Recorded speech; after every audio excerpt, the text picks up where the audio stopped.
Podtacular, the unofficial Halo Universe podcast, presents episode 585, Installation 01, recorded live on June 20th, 2017.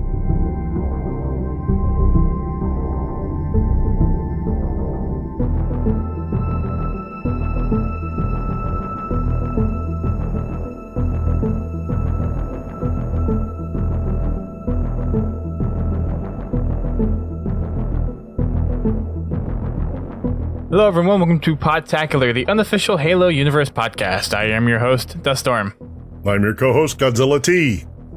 And we are taking a break from normal podcasting routine to do a special interview with a community project that's been going on for, I think, a couple of years or so. They had a nice little cinematic trailer get released about 2 months ago, and we are happy to have the folks from the community project Installation 01 on the show tonight. So I'm going to hand it over to Church and Chunkier Beam to introduce the guests that they have on from the development team. So take it away, guys.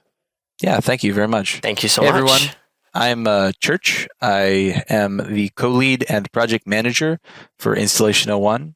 And I'm the Chunkier Beam. With me here we have... Who are you screwing up? With me here we have my lovely other co-lead, the Chunkier Bean. Hello, I am Chunkier Bean, and I am the project founder, project lead, and creative director. Very cool. Indeed. And we have two other representatives from our team to talk about other cool technical and art perspective things. Yeah, you do. So we have our senior art lead, Greg Wasdike. Senior!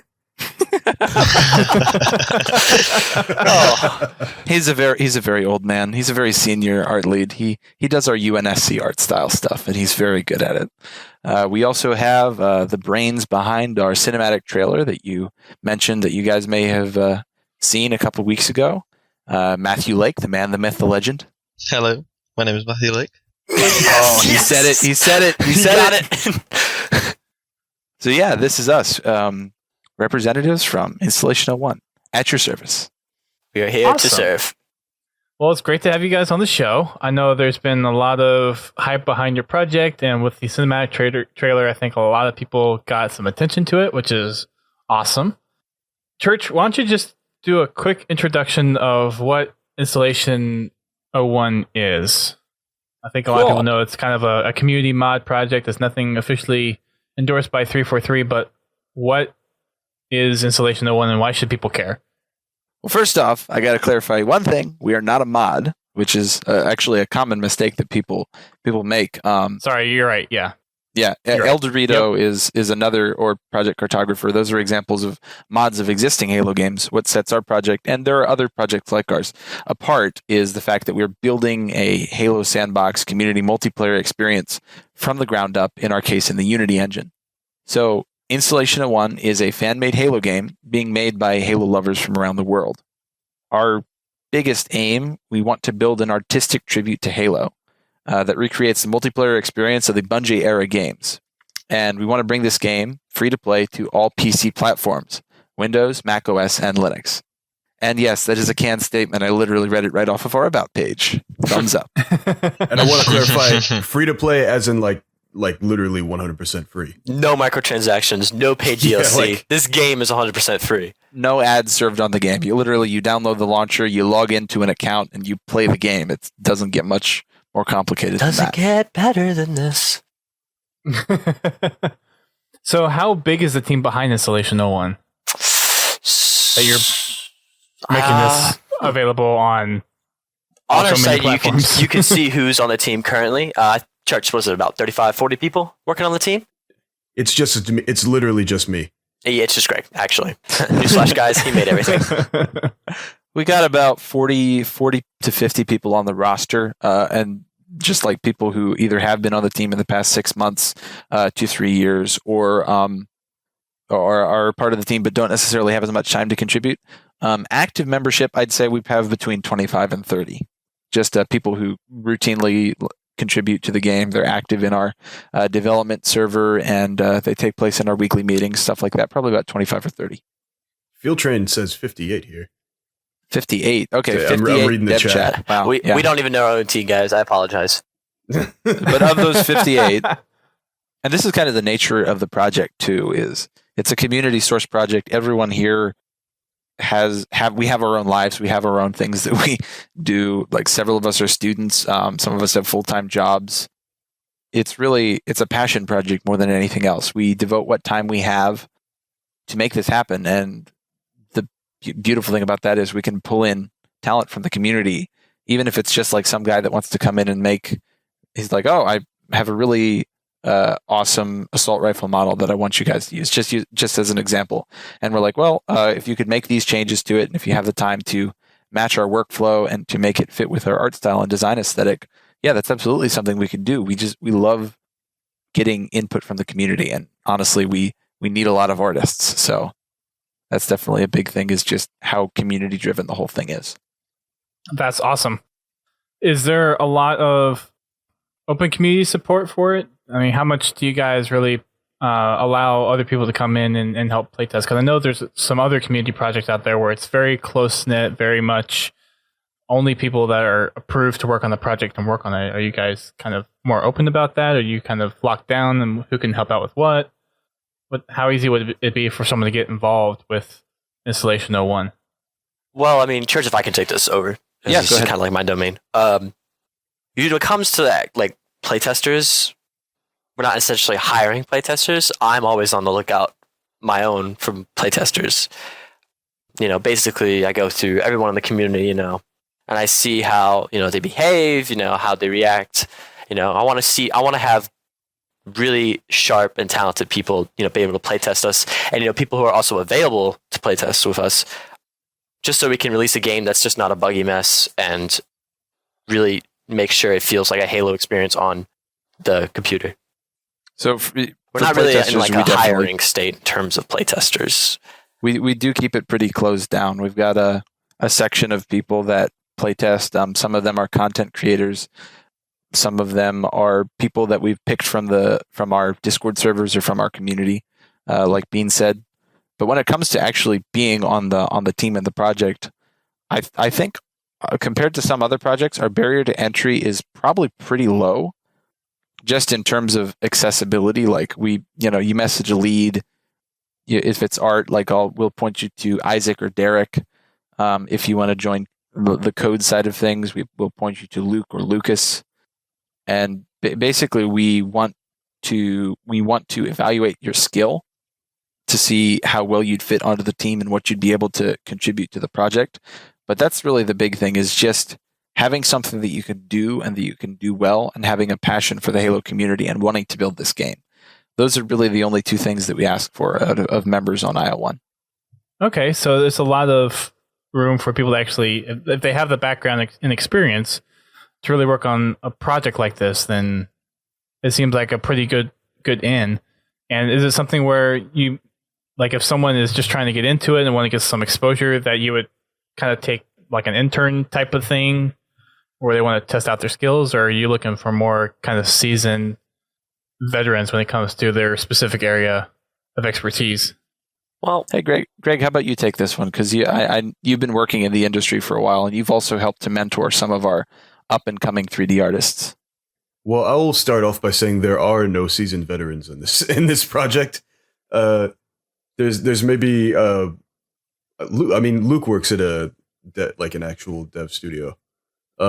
Myself, I have a job at a small VFX studio here in Arizona, but for the most part, it's the skill level, the bar for entry is mostly just they need to be willing to learn. You know what I mean? A lot of our artists are people who are starting not quite from square zero, but they have a passion and they have demonstrated enough technical ability to be properly courted through the process. You know what I mean? Yeah. So you have a kind of an evaluation, and if someone can show some promise in getting into or kind of building their skills within a certain area, then sounds like it's something that you're willing to let them try their hand at. Yeah, absolutely.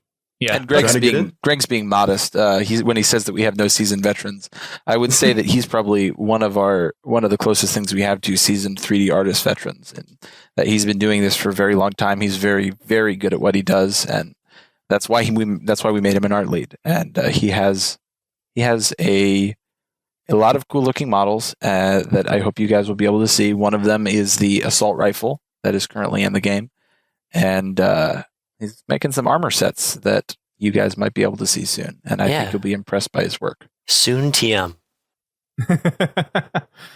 So for I guess kind of, I'm not sure what the word I'm looking for is, but involved or big, or I'm not sure what the word I'm looking for, but with how big the project is, how long do you guys expect before it's something that could be a releasable title, for lack of a better word, or something that can be put out there as in like a nice package, and then you can keep on continuing it, whether it's adding new assets or new maps or modes or that kind of thing? How far are you looking out for some kind of first packageable game for people to play and download?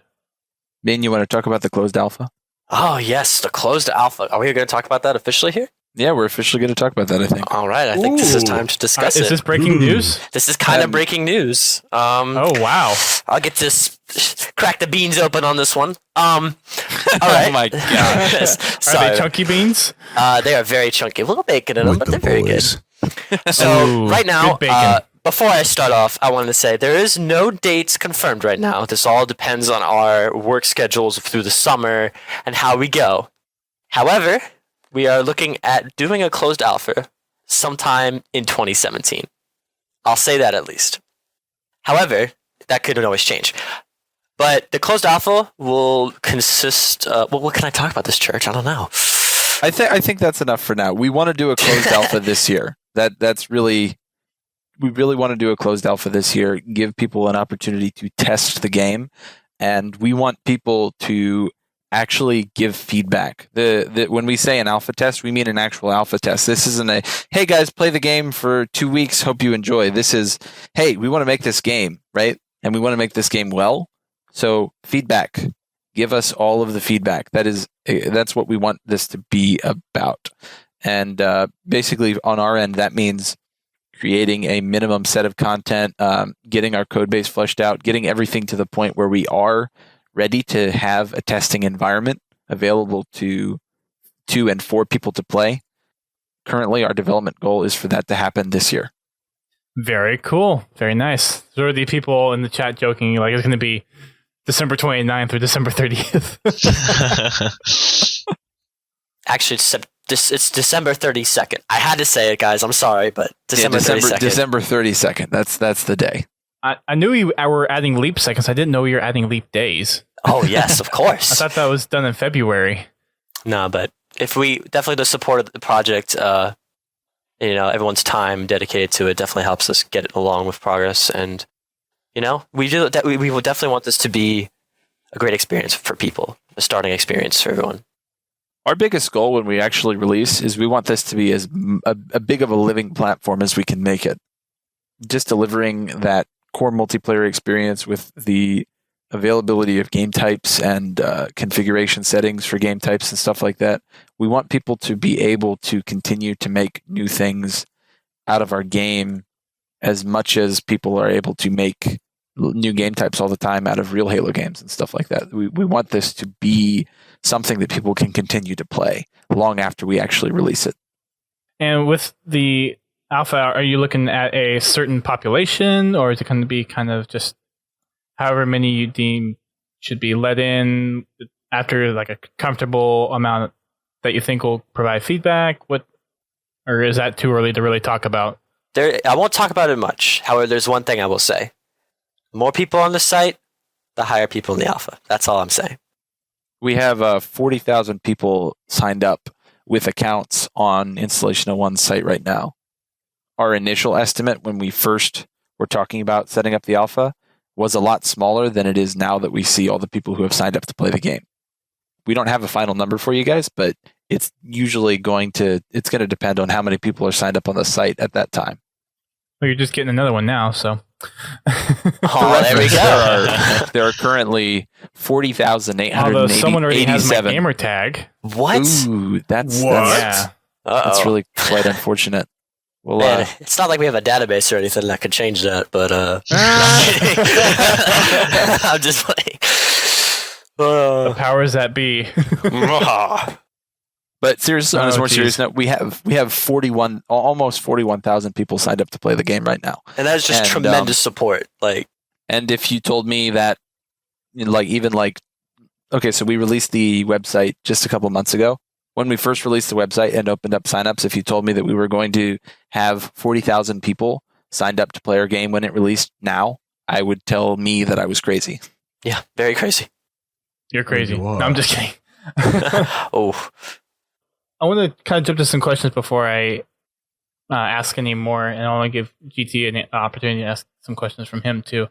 But we did have a couple of questions from our Twitch chat on our last podcast that I want to cover real quick. all right. First one is from Confal, and I think he might be in the chat right now. Hi. He says, will there be split screen? Something we can't really talk about right now. We don't Okay. even know if it's feasible yet. Yeah. And if it is feasible or if it's not feasible, that's going to be determined by Unity. That's that. If it's something that we can not do, it will be because the Unity engine doesn't really allow us to do it. You can already open Okay. 2 copies of the game, though, and just resize the window, slap them on each monitor if you want, which So is how we've technically, been you can testing have for a while. like 8 and 16 player split screen. You just have to start 16 instances of the game. Oh, jeez. You gotta have a beefy computer for something like that. 4 1080 Ti's. Just do it. You know, You can- just chump change. Yeah, it's still like $10,000 worth of graphic card. yeah, man. Actually- I'm not a poor as heck student or anything. Actually, yeah. Well, you don't you need to see could- the if you had graphics. like a 2-monitor setup, that would be pretty optimal, actually. Yeah, might be. I've got 3, and one of them's a 4K. Well, So the 4K goes to the cheater. Dang. Next question comes from Laird. He says, "What are the system requirements to run the game at optimal resolution and frame rate?" You'll need to go to the NASA headquarters and run it on their supercomputer. yeah, you're gonna need like render farms. Oh, on, jeez. on a more serious note, if you want to get 1080p 60 FPS, I would say it's probably not going to vary much from like what you see spec wise on like modern day PCs, like modern day games that require that. So like the 1080p 60 FPS, you're going to need probably an i5 processor and a 960 or 970 at the very, very least. We haven't had the opportunity to test it with a lot of different hardware yet, but it's run for the lightweight version of the game that we have right now. It runs either pretty well or pretty horribly, build to build. So, because occasionally our programmers program in lovely bugs that drop frame rate from what was previously 200 and something on my 1070. I drop down to like 20 in the next build. So it's hard to tell right now. That stuff like system specs is going to be a lot more clear to us when we're closer to something like that alpha or something that we're able to release publicly. And I would say if we have a projection, it would be if your computer can run Rocket League or like Halo Online, El Dorito, you'll have a decent time. Yeah, it's not going to be too beefy. Not going to be too crazy, but there's going to be future proofing, Yeah.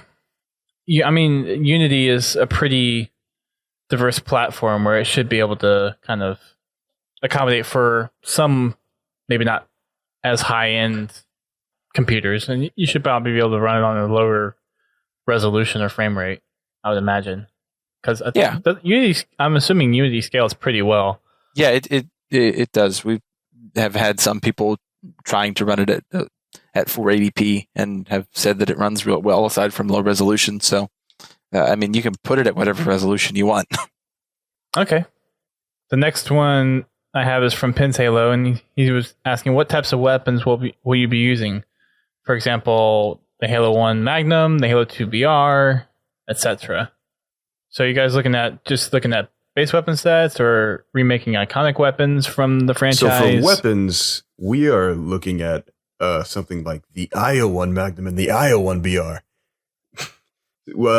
So we're going to be dealing with kind of balancing things on our own terms. I think for the most part, for referencing specific games, we're going to be somewhere in the Halo 3, Halo 2 kind of area, where we've got, the Covenant, the expanded Covenant arsenal that was brought in Halo 2. That stuff's definitely going to be making a return. The fuel rod cannon, all that. Yeah. So are you looking at a lot of repurposing or trying to model stuff based off of the games that are out there? Or are you kind of making your own weapons from scratch with what's been done in Halo as kind of a loose representation of what you guys are looking for? More the latter, but not so much a loose representation. Okay, so here we go. You ready? Design talk with Greg. Yes. Here we go. Here we go. All right. So basically, our philosophy, my philosophy at least, is to imagine that every asset that we're tackling for Installation 01 is a movie prop for a hypothetical Halo film. So I'm imagining what the fabrication process would be for each and every one of these weapons and armor sets and all that shit, right?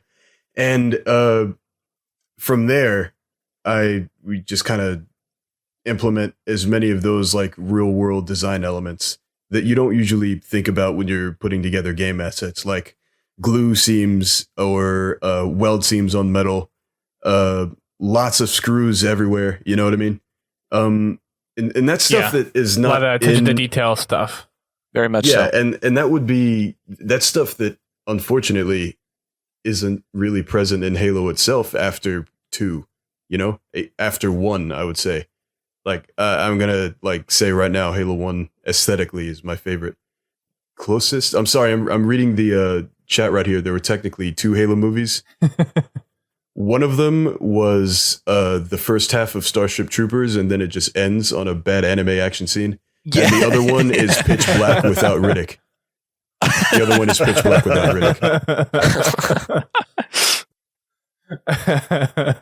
But yes, we actually have looked at the way that they made the props for those movies, and not necessarily use those as reference, but use those as, hey, look at how that, you can see how that was crafted. Let's emulate that with the way that we make our assets to make sure that they look like they've actually been built, look like they've been crafted, and less like, look at this sci-fi hunk of metal. Behold the bullets that emanate from the sci-fi hunk of metal. Mm-hmm. There's a design principle that goes into pretty much every asset. Look at this beautiful curvy Spartan armor that has no attachment points anywhere. How did he get in? How's he going to get out? He was born in the armor, and it was just cast in a huge metal smelting area. Yeah. And a lot of things, something else we do for the designs and aesthetic, because I think that's more along the lines of what you were asking for the question, is we look not only at concepts and designs from people like Sparth and Isaac Hannaford, who have done stuff within the Halo universe, or Sheik Wang, the original, the OG. Yeah. Sheik Wang. We look at the stuff that they have done for the Halo universe, but we also look at stuff that inspired them, design and aesthetic wise. Like we have a section of our game design document dedicated to influences for our project. We have Halo, we have Marathon, Unreal, Aliens, Starship Troopers, Ringworld, Ghost in the Shell, Gundam. We've got a lot of stuff on there that talks about what we draw inspiration from, not just for the theme and the style of our project, but also the art aesthetic and the way that we build our assets. We look back to the things that inspired the people that made the original Halo games, and we try and employ them in the same kind of way, but with our own spin on it. That's a pretty diverse set of inspirations and where you're pulling stuff from, because each one has some similarities but some very distinct differences too. So I mean, Yeah. it's Halo takes inspiration from stuff like everyone knows about its connections to aliens and stuff, but like looking at the different games, there's some props, like small props, incidental stuff that is ripped straight out of Ghost in the Shell, and no one really thinks about it. But there's a lot of like weird, obscure things out there that have influenced Halo at a core level. Yeah, references. Ghost in the Shell's not obscure. Yeah, But yeah, Ghost in the Shell's not obscure, but you know what I mean. Yes, but we kind of look at those things and we use them as our own design inspiration, which definitely takes a lot of work, but it ends up paying off. Awesome. GT, you got anything you want to throw out there? Yeah, I mean, you're talking about your armor designs and stuff and where you're drawing the inspirations from. How many, roughly how many armor sets are you looking to launch with? Or has that even been a discussion yet?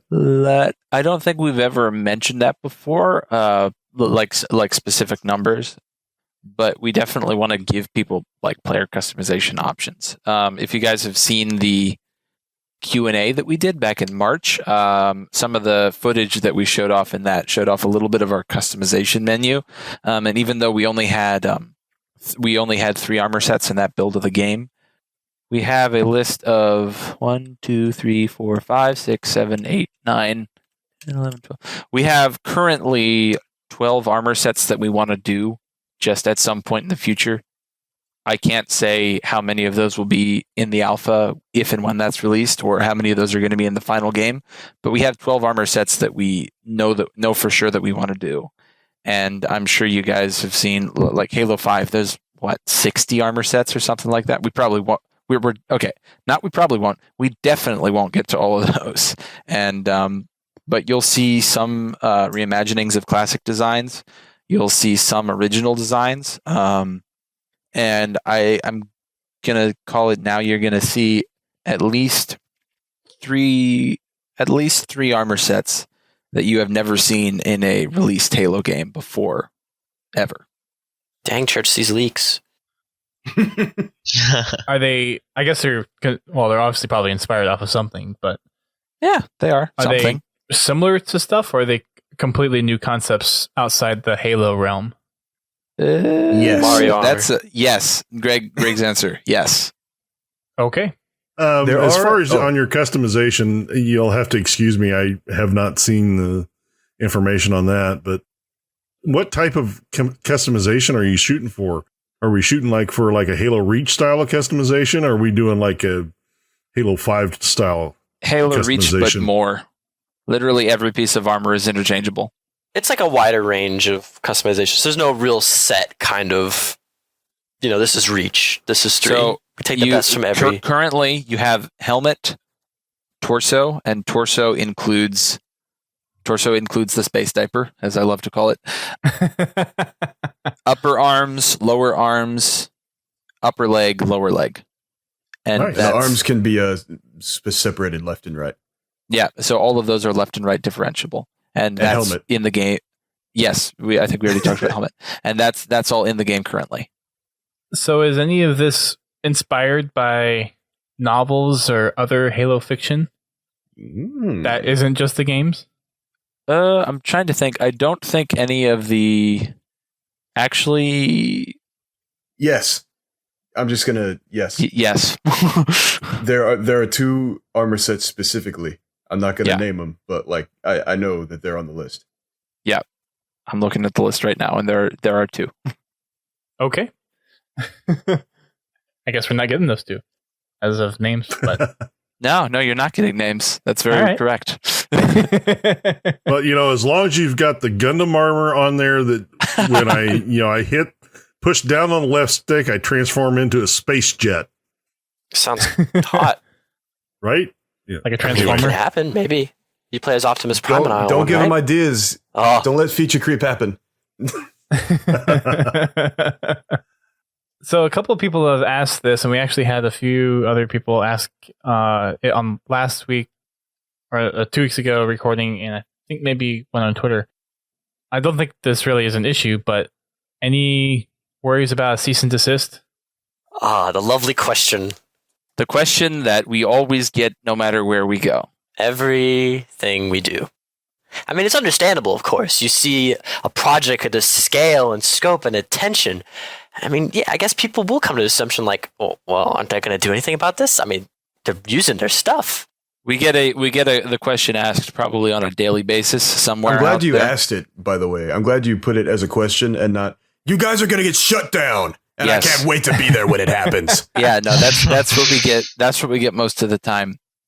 Well, from my perspective, honestly, I've been in the community for a long enough time where I think it's reasonable to say that 343 really does value community projects like this, and where you see a very select few people of other entities outside of Microsoft or 343 actually making money off of it, like Rooster Teeth. Mm-hmm. 343 has been very supportive, and even Bungie, when they were running the show with Halo, were very supportive of community involvement and investment to really just create additions onto the universe. It's something that I think they really pride themselves with, and really make it a point to showcase community content that doesn't violate the guidelines. And we do our best to match those guidelines. Right. Like Greg was saying earlier, it's absolutely free, which is one of those stipulations on the game usage agreements that if you're using the IP, that you can't make money off of it. So I can say that I'm not particularly worried at all. I've always said this when asked. I wouldn't be either. No, I'm not worried. We do a very good job, and we work very hard to stay within the game content usage rules that Microsoft has outlined. It's basically our Bible. We bring it up many times. We talk about it pretty much every meeting because, like, even people on the team have concerns sometimes about, well, what if we do get shut down, or what if this happens, or what if that happens? And we are very, very careful. We're not dealing with Konami here. Yeah, we're not dealing with Konami. We're not dealing with Nintendo. My thinking is that if we were going to be shut down, we would have already. Our project's been a thing for 3 years, and while we haven't necessarily been in vogue or pretty very popular up until quite recently, I'm pretty sure that if we were going to get a cease and desist in the mail, we would have come about when we released our website, or we would have when we did our Vidoc last year, or we would have when we did our cinematic trailer. We're gaining a lot of traction in the community. We're getting a lot of community support from members even from prominent members in the current Halo community. And I think that's an awesome thing. And I think that we just need to continue to be vigilant and work to build our game, but build our game within the guidelines and kind of guardrails that 343 and Microsoft have set up for us in the game contents usage rules. And I think if we do that, we'll get to our finish line. I hope no one notices it. IO1 is actually a stolen copy of Halo 6. I mean Halo 7. Teen. Oh, we're going that far. Already, wow. Yeah. Jeez, all right. They've traveled back from the future. To bring you the Halo 6 source code. Yeah. Halo come to life. But yeah, I think you guys are pretty much in the safe zone as far as the stuff that you're working on and everything. It seems that there is a lot of support for the project, and I would imagine that there's probably some people at 343 that are really excited to see what you do with it. And heck, maybe even get ideas on some of the stuff that you guys do. Yeah, like at the end of the day, we are doing this for free. Like Church said earlier, we all do have our own jobs and people, students or whatever, and just do this as a hobby.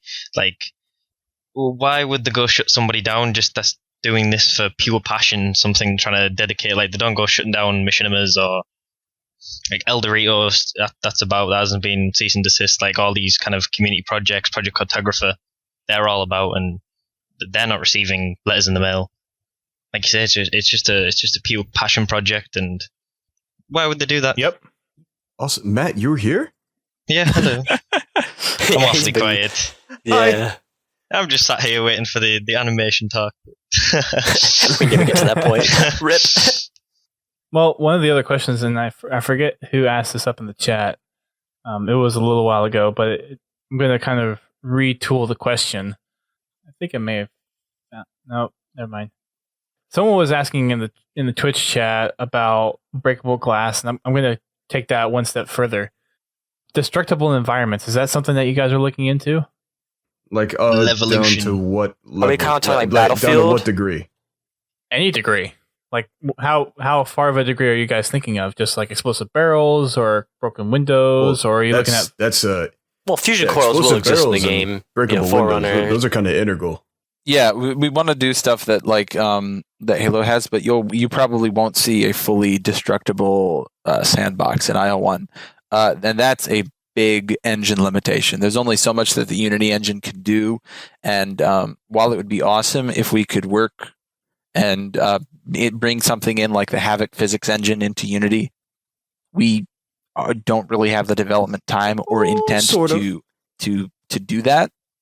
And because that's a very hard thing. That's a very hard thing to ask, like destructible environments, and to network it all. There's just a lot of factors that are involved with that. So it's a limitation of the engine can do it. We just do not have probably the time and expertise to implement something super in depth in terms of destructible environments in the game. Now, breakable glass, we can probably do something like that because that's not as difficult. Explosive barrels, that's super integral. But you probably won't see much more in terms of destructible environments than you see in Halo games currently. Maybe we'll have destructible wooden pallets or stuff, but you won't see fully destructible environments. That's for sure. Unless the map creation tools allow for like hacky destruction. Like how I've seen people do like destroyable walls in Halo 5 Forge and stuff like that. And I just also want to say something super quick, not only is in terms of a technical side, but when it comes to a balancing side as well. Destructible environments, you have a set map arena, and when it comes to balancing, things change over time. It can get kind of pretty hard to balance the map out when, this wall can be destroyed and that can fall down, but if it's like randomized and yeah, exactly. Changes the whole game. Something you see in pro players of Halo games, especially, is they get really good at mastering the weapon churn. They get really good at knowing just how the maps work, just how their player physicality interacts with the maps, like trick jumps, stuff like that. That's the Halo multiplayer experience right there. The golden triangle of movement, weapons, and forget the other one right now because of vehicles. Yeah, movement, weapons, and vehicles. Yeah, the golden triangle. Yeah, and we've actually weapons and vehicles, and everything has a place in the sandbox. And destructible environments do not have a place in that sandbox. It's just not the type of gameplay that Halo is. We got Blaze here in the chat saying he's one of our level designers, Blaze Dillon. Shout out to my boy. He says that's also bad for gameplay in most cases. It would take away from what Halo feels like, in my opinion. And his opinion we second is that law. opinion. Yeah, he designs a lot of our maps, so yes, his opinion is pretty much law. Speaking of maps, this question hasn't come up yet, but how many maps are you guys thinking about making, or do you want to make? Lots. I want to make Halo 3 Anniversary on PC. We're gonna make big maps. We're gonna make small maps. We're gonna have maps in between the big and the small. We're gonna have so many maps. Yeah, we want to do a lot of maps. We've scanned in all of Google Earth. You can play on Earth. So you're the PUBG of Halo. We're PlayStation Home. We're PlayStation Home. We want to have a good amount of maps. How many we'll have at release is definitely a good question, because it takes, I'm gonna say, close to a month, maybe 2 of development time to have a map, to bring a map from concept phase and block out to a fully fleshed out thing, and in the engine and everything set up well. So that's a lot of development time. So it's really just going to be determined on how much development time we can contribute to them. Yeah. As far as your alpha are you focusing more on the small maps like a 4v4, or are you going to try to bring in maybe something that would be like, Blood Gulch style map or size map? Let me see. I think we have like one very small arena size map, one more medium sized, and one a little bit larger that we want to have in the alpha. We've shown 2 maps. Like it's a testing environment, right? Mm-hmm. So you want people to be able to test all the aspects of the game.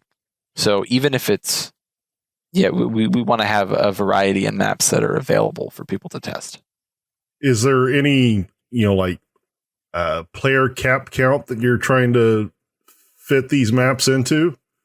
We'll have at least 16. We definitely want it to be the classic Halo experience. So we're going to have at least 16. Anything beyond that is going to depend entirely on our networking. How many players can it support? And we haven't, well, for one thing, a lot of the systems aren't even complete, so it's hard to test it currently. Because, like, say we can load, let's say maybe we loaded 64 players into a match right now. Well, technically all the systems aren't implemented right now, so the networking is going to be a little bit more convoluted by the time we come closer to an end product. So what 64 players now might equate to 32 players later. It's just something that we don't know yet. But you're currently not looking to really go beyond the 16 person count. I wouldn't Not at say this that. time. I wouldn't say that. I would rather say we want to make sure that we can support 16 and support 16 well before we look at anything more than that. That's fair enough. Realistic goals, man. Realistic goals. We can only have. Yeah, I don't know. I was going with that, but No, you're good. When he says 16, he means 16 versus 16 versus 16. no, he means 61 versus 61. No. I mean 16 squared, guys. Come on. Or 16 to the 16th. Oh, yeah, wow. 16 to the 16 players. That's a lot. Wait, how much is that? It Calculate. was 9 billion. Oh, 16 to the 16th. Oh my gosh. 1.844 times e to the 19. Yeah, that many players. Sure. sure. So billion is 12, trillion is 15, quadrillion is 18. So 18 quadrillion people. 18 quadrillion simultaneous players. As soon as the world population catches up, we'll be golden. We will be golden. And all those people on Bud Gulch. Oh gosh. That has to be a pretty big blood gulch. You throw a grenade and you get a kill billionaire or something like that. Kill billionaire. Quick, church, write that down. Kill. Let's make the game like Nightfall. You just set a nuke off at the end, and the whole game explodes. There you go. Let's not go Call of Duty Nightfall. here. Oh, my bad. Nightfall. Don't you mean pitch black without Riddick? I don't know. In Halo Wars 2, one of the skulls, if a Spartan dies, it erupts in a nuclear style explosion. Yeah, it's possible. Well, that's because technically Spartans are carrying nuclear reactors around in their backpack. Well, they are. True. Honestly, they should explode in a nuke like every time they Every get kill. assassinated. Every kill? There's a game mode. Nice. So I have a few more questions from Twitter. First one comes from Unicraken, our nice fellow friend over from Since the Prophets. He asks, how are you going to handle anti-cheat systems? Ooh, that's a very good question. That is a church question. It is a church question. Resident, even though I don't technically do code for the project, resident code knowledge person. So we handle networking using host authority. So there's going to be like one player in the game. If it's a peer-to-peer session or just a match-made session, it's going to be probably randomly selected based on the person who has the most stable connection. So back to Halo 3. Well, yeah, basically, unless you're footing the bill for servers, for dedicated servers. Well, that brings up another question after this. Peer-to-peer. Yes, it will, and we'll get to that one in a second. But anti-cheat is going to be handled as much as we can by host authority, and also just doing what we can to verify local game files and make sure they aren't altered. But, it's a Unity game. I'm sure people know how to break Unity games 6 ways from Sunday. We'll do what we can, but it's like with any game. If people want to mod the game, they will mod the game, and we're going to rely on people, I guess, reporting them and doing what we can to ban those players and stuff like that. But people are, unfortunately, they're going to figure out ways to mod the game, and we'll do what we can. And I actually see a question by Zigrath in the Twitch chat right now about dedicated servers. We want to make available a headless version of the game that you might just, boot through the game UI. So kind of like how the Halo CE on PC servers kind of are. Yeah, kind of. So you'll be able to host your own servers, and yes, technically somebody could mod the game, and if they had a version of the host, then guess what? You'd be playing on a modded server. Rest in peace. But it's not something that we plan to support, and we'll do what we can to the extent that we can. Like we look at what other companies and what other games do in terms of anti-cheat, and we try and replicate those systems to the best of our ability. But Denuvo's been cracked. Everything gets cracked. So, yeah, including my voice apparently. Everything gets cracked. And we'll do what we can, but we can't guarantee that it's going to be a perfectly no-cheat system because such a system does not exist. For things like dedicated servers, we have server lists like for Halo 1 PC and Halo 2 Vista. Is there going to be kind of a dedicated server list where you'll maybe either it be kind of like a featured server list, or is it going to be something where you have to have either a friends list if you guys implement a friends list type feature, or have it to where people have to enter in an IP address? Oh, we'll definitely have a server browser. Yeah, that goes without saying. We'll have a server browser. We'd like to do matchmaking, and we're working on developing matchmaking systems. But that's something that we need to build. So build from the ground up. Wait and see. Soon TM. We will have peer-to-peer, and we will have a server browser at the very least, because those are things that we already have in the game right now, so we know that they work. And is that based off of servers checking in and then updating a centralized service with that, or how is that server browser? Yeah, basically we have a server up in the sky that our clients send their connection information to if and when they host a server. And then that server up in the sky populates that to other clients, to other games that exist out there, and people can join. And kind of to bounce off the matchmaking stuff, someone asked this question on Twitter, but I think one of your folks answered it. But you are planning on having a ranking system. Yes, we do. And I actually did see that comment. We're going to have both a linear rank system, so just judging progression. So you're not going to derank from that. Whether or not we just have a rank cap that is hard to attain, or we do like a prestige system, still up in the air. We're still playing with ideas with that. See what we like and see what people are interested in. But we're going to have 2 different ranking systems. One of them is linear and progression based, and you won't be able to derank from that unless you get banned. And then there's going to be a skill-based ranking system, and you will be able to derank from that. So very similar to how Halo kind of has been ever since Halo 2, where there's been a visible rank, and then the behind the scene. Well, I guess the progression rank really hasn't been there since. It's only been there since Halo 3. Yeah, Halo 3 was the originator of the like skill rank system. Well, Halo 2 had the skill rank. Halo 3 had the XP system. Progression. Yeah. Yes, sorry, I should rephrase that. Halo 3 was the first game to have both systems. Yeah. A couple of other questions, and then I think that's all the ones I have from social media. So for people in the chat, keep asking away, and we'll get to them here in a minute. Will there be old and new game types in the game? So are there some game types that you guys are thinking of that are different from Halo, or are you guys just kind of focusing on the core Halo ones right now? I think everything that you've seen in the classic Halo experience in the basic sense of forms, so like Capture the Flag, Slayer. That's going to be there for sure. When it comes to special game modes like, Infection, Juggernaut, we'd like to have those there, but, right now we're just focusing on the core game modes. I think you'll hear us say this a lot. We focus on core content first, and then if and when we have development time, we branch out into things that people want to see.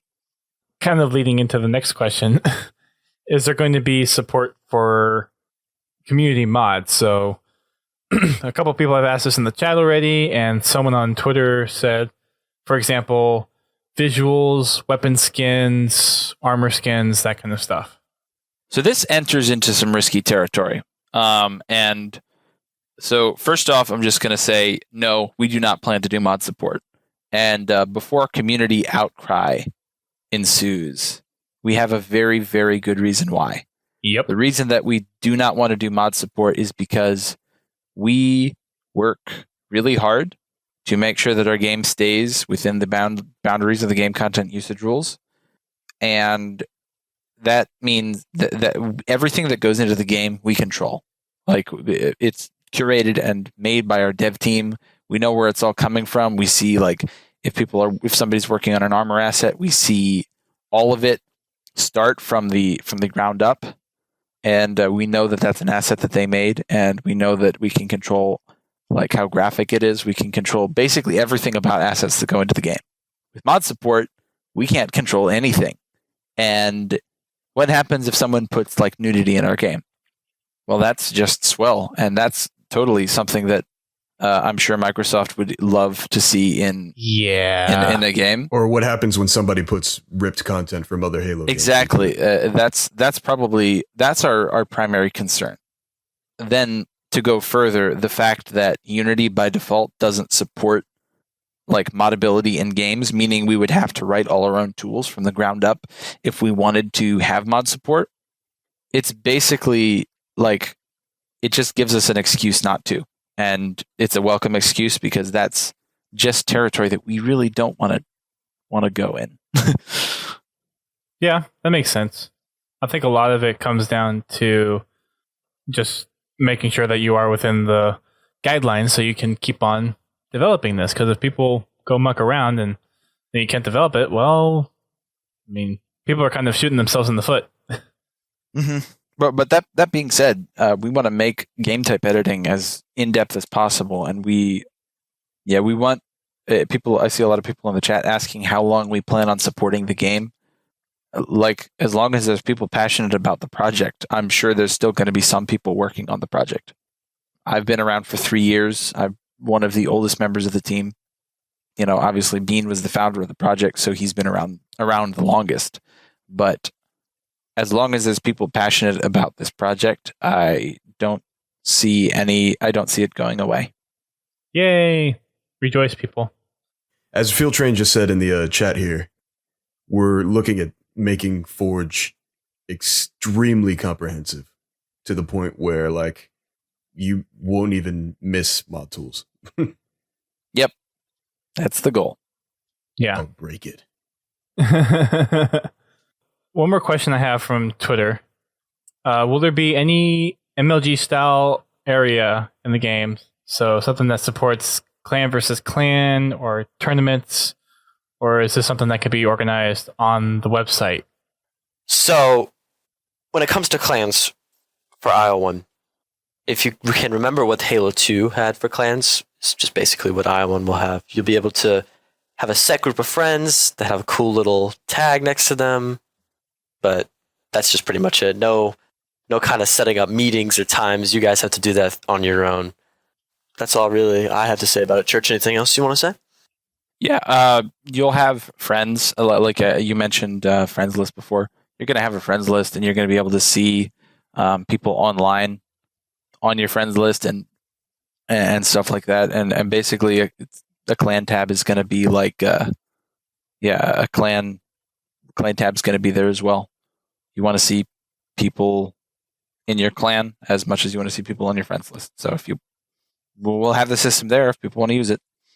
GT, you have any questions at the moment? I have one last question. Uh-oh. Why the Unity engine? Should I do this one, Church? I think I actually wrote an article about this. I'll see if I can find it. You go ahead, Bean. Well, when it came to when I originally started IO1, Unity, just off the bat back in 2013, like, you could go on at website after website and after website, and there's just so much community content and feedback and help that you could get. There was engines, back then, CryEngine and Unreal was on, I think it was UDK at the time. Unreal 4 hadn't released, so a lot of stuff, when you had to research how to add a weapon or program raycasting, all that was like super kind of complex with these other engines. However, there's like bucket loads of tutorials for Unity, so that for me stood out the most. But the other thing that really stood out, and this is my project philosophy in a sense, accessibility. I want people to play this game on whatever PC they can, whether it be a Mac computer or a Ubuntu Linux machine. Cross-platform has always been super important to me. I don't want to limit people just because they have another computer. And Unity provides such easy tools to make cross-platform play very easy to develop. Yeah, it's a very robust platform. I found the article, so I'll just read a little bit of it. There's Raspberry 3 big Pi support reasons. confirmed. No, please no. People are like, iOS support, Xbox support. It's like, you do realize we're making it for PC, right? So there's 3 big reasons that we're going with Unity. The first is accessibility. Unity is a platform and engine which is accessible to both our artists and our coders. Makes it easy for people to jump in and begin working in the engine. If they're putting their assets in, that's awesome. If they're coding, that's awesome too. But it's just overall, from the ground up, it's a very easy engine to work with, and more importantly, it works really well with Git, GIT, which is what we use to sync our changes across everyone on the team. Like, everyone on the team has who needs access to the repository has access to the repository, and maybe I make a change in the code and then I push it, and then Greg and Matt and Bean, everyone else has access to that push. All they need to do is pull it back down, and then they have the change that I made on their local version of the game. And Unity works really well with that, so that makes it really easy for us. Second is just how much support, like Bean was saying, how much support there is for the engine. There's so much documentation, there's so many plugins, and it's really easy to make the game look good as well. Unity does a lot for us in terms of visuals, and it has a lot of awesome features that we can make use of, and the documentation is just very much present, and it's very much there. Third is compatibility. We want to do it multi-platform, which means that we program it in C#, which we can run on Windows, Mac, and Linux, and we can build for each of those operating systems. And now that we've upgraded to Unity 5.6, we can even make use of the Vulkan API, which makes stuff run, which gives us a little bit of a performance boost as well. There's a lot of reasons to use Unity, so we use Unity. So with that, is there any... I know you guys are mentioning that you're really focusing on PC for this, but is there any possibility of doing a port for something like mobile? Like an Android? Because Android is Linux, basically. With this kind of caliber of a game and the amount of, detail we're putting into it, it's just not something we want to focus on right now. Yeah. And another thing is, especially with first-person shooters on a mobile, doesn't exactly play all that great. I mean... Maybe in 10 years, phones will be able to handle it. And people also ask, like, why don't you guys just put it on Xbox? Well, it's like, hook me up with a publisher and get back to me. Like, sure, we can make a build for Xbox One and distribute it illegitimately, and people can run it on their dev machine, on their Xbox Ones that they've converted to dev machines, but no. just no. We're building it for you're asking to die. Yeah, exactly. That's the bridge that we would cross, and then we'd get in, and then it would give us more opportunity to get into legal trouble. And that's not a bridge that we want to cross. So you probably won't see installation of one on the Xbox. Just a heads up. Or mobile devices. Or a mobile device. We guarantee installation of one will come to Windows, Mac OS, and Linux. Probably nothing else. That's a lot of platform right there. I don't know. Nintendo Switch is pretty. I can't have it on my PS Vita? No, gosh, no. The N64, dude. Come on. Yeah, what man. about my my real Commodore target. 64? Hey, I'll one up you. I'm gonna run it on my Ouya. Oh. Ugh. Oh. I've got an NVIDIA Shield. Oh boy, you mean the Nintendo Switch Lite, Oh god. or you mean the Nintendo Switch minus DRM? Yeah. Sure. You're making it sound I really good. think I can dig up an Atari 2600 somewhere. Hey, Atari's making a new console. You never know; they may ask us to hook IO1 into the new Atari console. Wait. I don't know. They are? Are they? Yeah, you guys didn't see the E3 buzz for? I missed that. What? Yeah, I missed Yeah, that too. Atari's making a new console, boys. Get with This the is no longer get- the get with IO1 the times. podcast. This is the Atari. It's the going to be the Atari Atari podcast. 2610. Oh. Oh, jeez. 2610. I think that was never, but 2016 was last year. Well, I think they referred Wow. to the 2600 as the console. Oh, the 26. I get it. I see. I'm. Sorry, Yes. Church. Some of us aren't as fast as the others. It's okay. You guys aren't making me feel any younger. What's an Atari? Is that like a toaster? Yeah, Yeah. I think you. Never mind. Well, there's a lot more questions that we can ask, but I definitely want to have you guys on again and talk about more stuff, especially when we get closer to the alpha release. Yeah, that'd be awesome. Wait, I have a question. Yes. Oh, Wait, Whoa. Greg has a question. What? tables have turned. Yeah. So, Matt, Hello. Yeah, actually, yeah, Matt. Yeah, so I'm nice and comfy. tell us about your mocap workflow. Yeah, no, do that, and talk about how the cinematic was made. Do that. That would be cool. If that's all right. Oh, it's a time to shine, is it? Right. Well, I'm not gonna let you peter out. the cinematic pipeline for the kind of motion capture stuff. I can get quite technical and nerdy with this, or I can give a kind of high level view.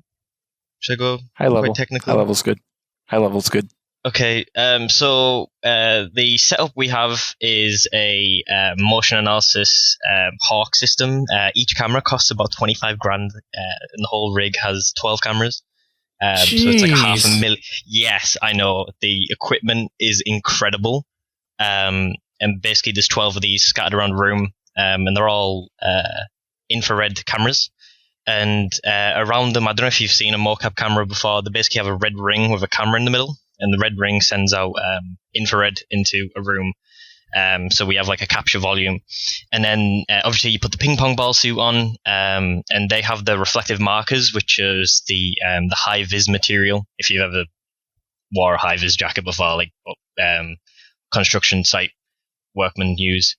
But this material reflects directly back. So basically what the cameras do is they shine the infrared into the scene, the balls bounce it straight back, and then the camera picks it up. So then a couple of them triangulate the point in 3D space, and then basically you've got a whole character of points in 3D space, and then you get this on a computer, and it's just a 3D volume of just loads of dots, and that's all you get from the kind of raw data. I'm sure some people might have used like Connect for mocap or something, but you get like a nice character out of that straight away, and it's animatable. Boom, done.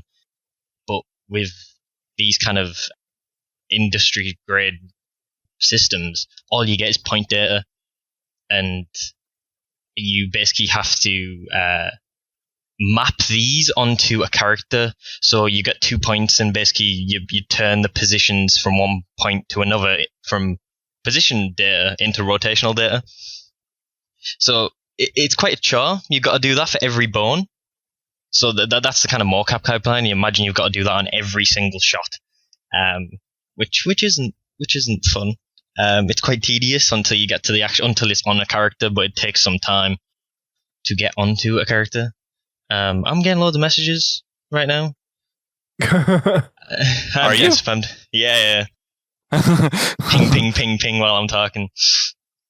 And then through Motion Builder, I retarget it onto a character, and then I drag that into our custom rigs inside of 3ds Max, which is where I primarily animate. So you kind of get the raw data. It's kind of a mess. You tidy it up, make it look really pretty and nice, and chuck it in the Uni, and then you just render it, and it looks beautiful. And it does look beautiful. Easier said than done. That's just the mocap stuff. That doesn't even take honestly, into that's a consideration really undetailed description of how that stuff actually works.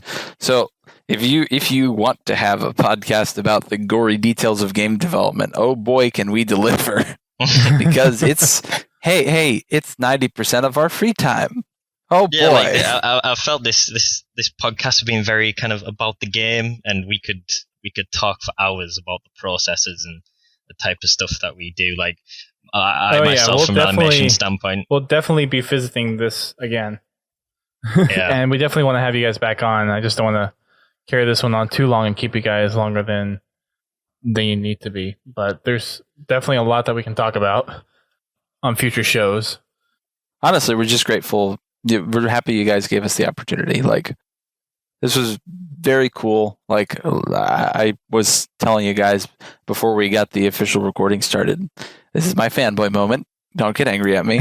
I've been listening to Podtacular for about 7 years now. So OG-ish fan here. And it was definitely exciting when you guys, I forget who reached out to who. When conversations began, it was exciting.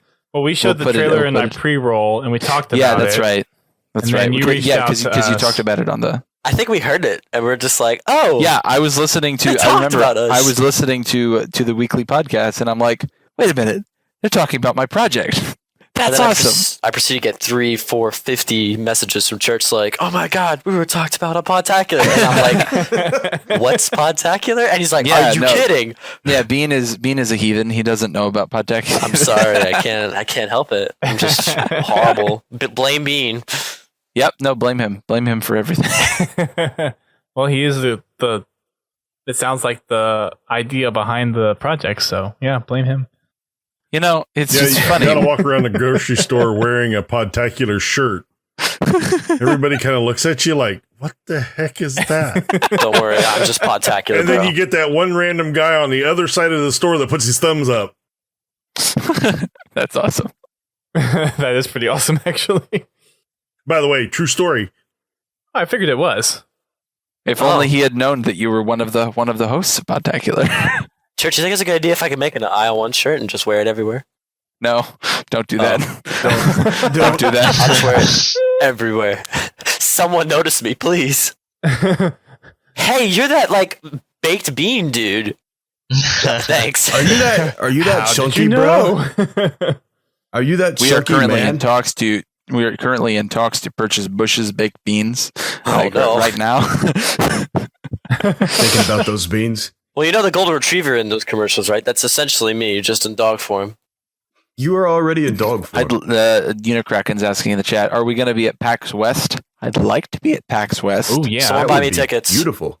Yeah, I don't have the money to go to PAX West, but I'd love to be at PAX West. It's in it's the West. It's in Seattle. Yeah, no, I really want to go. My girlfriend's sister lives there. Yeah, well, Greg, you can go to PAX West.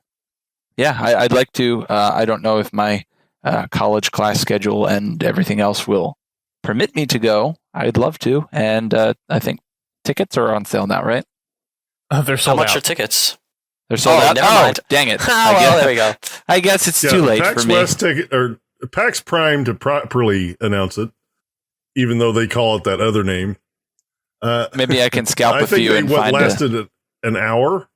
Maybe I can see if I can scalp a few and find a plane ticket that won't rob me of my soul. If you're really looking for one, I can put you in touch with a few people that could get you a ticket.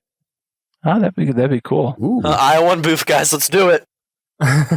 Well, Just here's the cinematic on repeat. Now let's see if I can find a plane ticket that won't destroy me in terms of the money department. I find Spirit Airlines actually, because I had a last minute notice that I had a ticket for E3. Yeah, that's right. I'm assuming you'll talk about that on a future podcast, so I won't get in. I won't ask you how that was right now. Don't leak. Don't leak. I haven't asked GT this yet, but we're probably going to do another recording later this week and do our E3 show, our E3 Cool. recap. That should be cool. I'm looking forward to listening to it. Hopefully we gained a few more listeners. It sounds like you guys brought the crowd tonight, so thank you for that. In which case, we since we have so many viewers, I'm going to do a giveaway real quick. Ooh, free stuff! Yeah, so I'm going to do 2 giveaways. I'm going to do one for a Master Chief armor. It's a Halo 4 Master Chief armor, Avatar armor. And I'm going to do another one for an Xbox Live $10 gift certificate. Oh, man. Bro, I'm broke. If you're in the Twitch chat and if I draw your name, then yes, you may. All right, I'm in the chat. Watch it be church. Just watch it be church. Fair warning. We have this guy that's in the chat. His name's Pens Halo. For some reason, it tends to gravitate towards him. So everybody put on your Pens mask and maybe you'll win.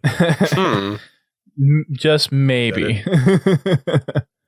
Speaking of which, somebody got really lucky at E3. Yes, we'll talk about that on the next show. Is this a euphemism? No, it's not. If you check Twitter, you'll see it. You'll see what they're talking about. Oh, I saw. Okay, that's cool. Yeah. I actually commented. I just don't think you knew it was me. Oh, yeah, probably not. All right, I'm locking in. Even though it says we have 50 viewers, I'm only seeing like 20 or so. No, actually, it's not copying at all. Dang it. Come on. Copy paste. It's not working.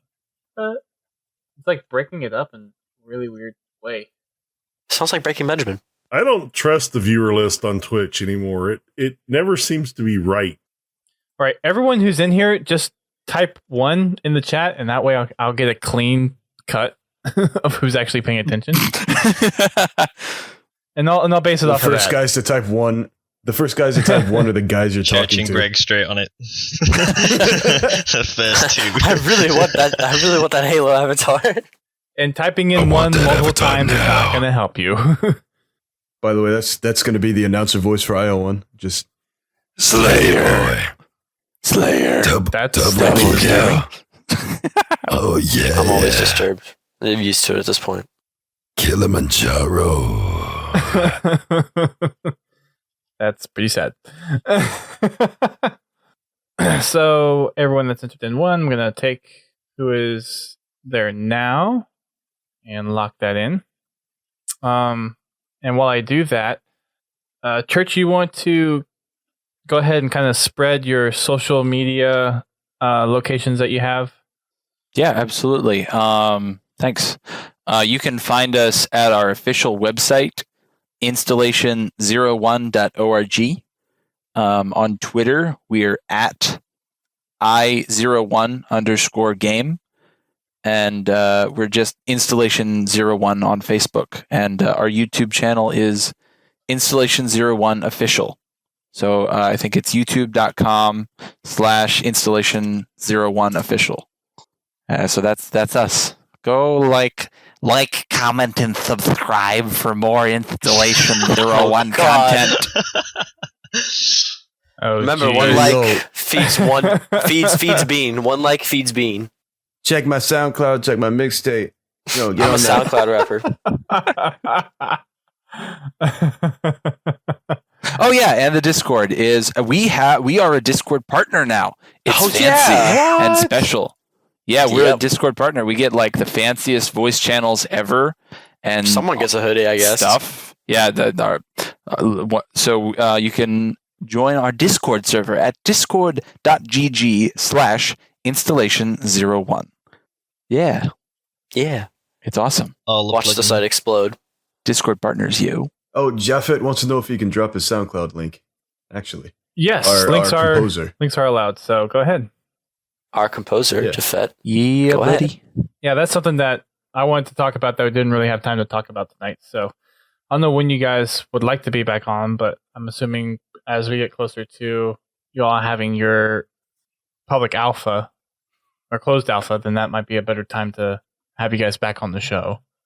Well, I mean, you have our contacts now, so if you're, interested in having us on at some point again in the future, hit me up. Awesome. Talk to us. We like talking to people. All right, first winner for the Halo 4 armor is going to be Joshy343. Hey! I know who that guy is. I know who that guy is. I know who it is too. So just type in the chat to make sure that you're still here, and I will DM your code to you. Okay, there he is. Cool. The Boom. DMs. Sliding in. Sliding in those DMs. And let me know, do you want a female or male avatar code? Attack Apache helicopter one. And I'm going to do my next one here. Now let's see who gets this one. Doing my random.org, where it gets drawn twice. We'll get it. And still going. Oh, there it is. A really boring name. Really? Yes. All right. Yeah. Have you ever given yourself a prize? Does that count as cheating? No, but like if you posted in chat, technically you could enter into the random number generator. That is true. But I exclude staff from being able to win. And for my giveaway, I give away this to myself. Yeah. That makes a lot of sense. So a really boring name. There you go. You won a $10 gift card. So I will DM that to you as well, or I'll whisper it to you. So Josh343, I need to know whether you want male or what female. What did I even armor. win? He doesn't even press. You want a trip to Israel? Oh, jeez. You won the Halo themed Wrangler from like 3 years ago. Oh yeah, the truck. Yeah. I thought that was the Halo Jeep. 4. Yeah, they had a Halo 4 themed like Ford F-150 or something. Congratulations, you won. And it was actually up for sale. Was it last year? Really? Yeah. Josh just he said was male done with it. armor. How much did it sell for? I wonder. Probably a lot. I don't know that he was actually able to sell it. Oh, that It was a sucks. strong side, right? Yeah, whoever won it. I think it was Strong Side, wasn't it? Yeah, it was strong side. I'm pretty sure. Strong. Oh, cool. I didn't even insult him with an offer as much as I wanted the truck. I had no money to buy it. Yeah, man, I know that feel. I just bought a new car. Bean doesn't like my car. He drives a Prius. I bought a Prius. I get such Sorry. good gas mileage. I'm a kind of a car Is guy. it powder blue? No, it's silver. Oh, Silver's the best color to get not for a little car, flower though. stickers in the back window? Ooh. No, I have a bumper sticker that says "Cool Prius" and it's attributed to nobody. You have a stick figure family? No, I don't. I really don't have a stick figure family. You heard it here Stick first, figure guys. family with Church drives just a one Prius. lonely stick figure. Yeah. Well, that's going to wrap it up for the show tonight. We'll definitely have these guys on again. So if there are questions that people want answered that haven't been answered, either go check out their Discord and ask them over there, or you can wait until we have them on next time, and we'll get to having another set of questions available for them. Always the questions. And I can plug. There's a lot of questions that may have already been answered. We have a super ultra extended Q&A arcade remix hyper edition EX Plus Alpha, which we released on March 29th. I'll send you the link to that, and you can put that in the link dump for the podcast. If people have questions, there's a pretty good chance that those questions have already been answered on that Q&A, which is just a list of some of the biggest questions that we got. Yeah, if you want to link that might answer a lot of people's questions before they even have them. Smooth moves. Yeah. So for us, you can check us out on our social media platforms. We are on Twitter, Twitch, Facebook, YouTube, Instagram, Discord. And we are going to possibly be moving the show over to Mixer because Mixer offers the near time response on stuff. So you may be seeing us make a move over to Mixer. We're still looking into that, but that may happen pretty soon. So just so people are aware. There's going to be an E3 show after this one. I know we're doing this show after E3, but we already had this one set up, and I had to push it back on them because I got a last minute invite to E3, so I didn't want to push this one again. But it was certainly a delight having you all on to talk about the project. Really excited to see what you guys are coming up with and the things that we'll be able to see in the alpha and everything that you guys are working on, and just the community, just the passion that you have for making a game and developing it from the ground up for free is just awesome. So kudos to you, and I wish you guys the best on the project going forward, and hope the community can really just appreciate the work you've done and get behind what you're doing, because it's really cool. Well, thank you for all the kind words. We love what we do, and we'd have to for the amount of time we spend on it. But seriously, a return thank you for having us on the podcast. It's been a really great time for all involved, even the man, the myth, the legend, Matthew Lake. Fun fact, real quick though. I've honestly had a great time chilling. Everyone go to Google Maps and type in Matthew Lake. I kid you not. There is a lake. There is a legitimate lake named Matthew Lake. It doesn't seem that surprising, honestly, because Matthew isn't too uncommon of a name to where it could be named after a natural it's not called Lake formation. Matthew. It's called Matthew Lake, which is the best part about it. It's super weird. Normally it would be just Lake Matthew, but no, it's Matthew Lake. So this is it's christened. It's forever in our hearts, Matthew Lake. And it streams straight into Sam Lake, which lets out in Alan Wake. Yes. I think we just went full meta. Anyway, thank you guys for having us on the podcast. Thank you guys for having us on Podtacular. We very much enjoyed it as well, and we'd love to be on in the future. Yeah, it was great. Love you guys. Thank you very much. Well, for all of our listeners, thanks for checking us out. Remember, you can find us over on the Podcast Network. We're part of a network of gaming-specific shows, including Guardian Radio, Criticast, Project 76, Learning Cliff, Working Progress, and How to Murder Time. You can find out more about the network over at thepodcast.com, and that's podcast with a K instead of a C.